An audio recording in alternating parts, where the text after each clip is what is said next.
நீல நிறத்துல முட்டையா? இது லிஸ்ட்லயே இல்லையே, புதுசால இருக்கு.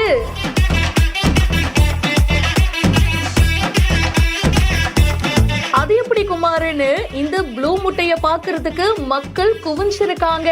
கர்நாடகால தாவணகேரே மாவட்டத்துல நல்லூர் அப்படின்ற கிராமத்துல தான் இந்த சம்பவம் நடந்திருக்கு. இங்க சையத் ரூர் அப்படின்றவரு கோழி பண்ண வச்சிருக்காருங்க. நாட்டுக்கோழி எல்லாம் வளர்த்துட்டு இருக்காரு. சரி, ஓகே, இன்னைக்கு நம்ம வியாபாரத்தை பார்ப்போம் அப்படின்னு சொல்லிட்டு முட்டைகளை எடுக்க போயிருக்காரு. அப்படி போனவரு அதிர்ச்சியில உறைஞ்சு போயிருக்காரு. ஏன்னா அங்க முட்டை ப்ளூ கலர்ல இருந்திருக்கு. வழக்கமாவே முட்டைனா வெள்ளை கலர்ல தானங்க இருக்கும். இது என்னங்க வித்தியாசமா நீல நிறத்துல இருக்கு அப்படின்னு சொல்லிட்டு உடனடியா பாத்தீங்கன்னா கால்நடைத்துறை அதிகாரிகளுக்கு தகவல் கொடுத்திருக்காரு. அவங்களும் பார்த்துட்டு ஷாக் ஆயிட்டாங்க.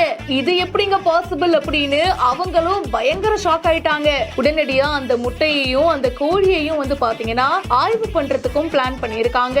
நீல நிறத்துல கோழி முட்டை போட்டிருக்கான் அப்படின்ற விஷயம் தெரிஞ்சதும் ஊர் மக்கள் பலரும் ஒண்ணு கூட்டிட்டாங்க. அந்த ப்ளூ முட்டைய பாக்குறதுக்கு எக்கச்சக்கமான பேர் ஆர்வத்தோட இருக்காங்க. இந்த முட்டை எதுக்கு நீல நிறத்துல இருக்கு அப்படின்னா பிலிவர்டின் அப்படின்ற ஒரு பிக்மெண்ட்னால தான் இந்த கலர் சேஞ்ச் நடந்திருக்கு அப்படின்னு மருத்துவர்கள் சொல்லியிருக்காங்க. இந்த சம்பவம் அந்த பகுதியில பரபரப்பை ஏற்படுத்தி இருக்கு. இந்த வீடியோ பத்தின உங்களுடைய கருத்துக்களை கமெண்ட் செக்ஷன்ல சொல்லுங்க. மேலும் பல இன்ட்ரெஸ்டிங்கான விஷயங்களுக்கு இப்பவே பிஹைண்ட் ரூட்ஸ் ஃபாலோ பண்ணுங்க. இந்த வீடியோவை வழங்கியோர் GT holidays, Midway hospital, Prithvi innerwears.